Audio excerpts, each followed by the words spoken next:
এই দেশে বাইক চালাতে হলে তোমাদের গাড়ির আয়কর দিতেই হবে, এটা বাধ্যতামূলক। প্লিজ আমাকে ক্ষমা করে দাও প্লিজ।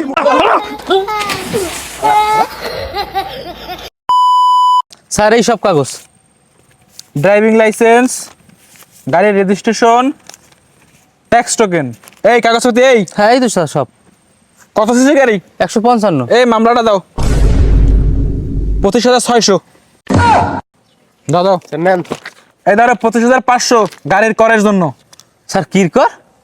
আয়কর। কিসের কর? আমি কোনো কর দিতে পারবো না। আপনি আমার বড় ভাইকে চেনেন? কে আপনার বড় ভাই?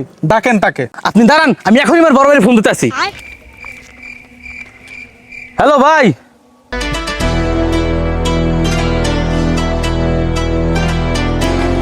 আপনি চুপ করেন।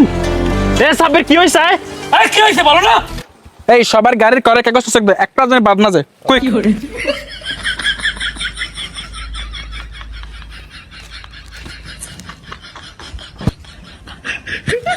তোমার সিসি 110, 12,000 টাকা। তোমার সিসি কত? 155 স্যার। 35,000। শোনো, এই দেশে বাইক চালাতে হলে তোমাদের গাড়ির আয়কর দিতেই হবে, এটা বাধ্যতামূলক। তোরা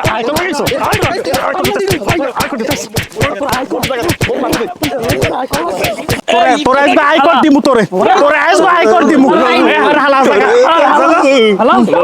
হালা রে হালা। ওরে হালা তোমরা রে হালা। ওর কর দিতে আসি ওরে। হালা হালা হালা। কেমন আয়কর পাইলি?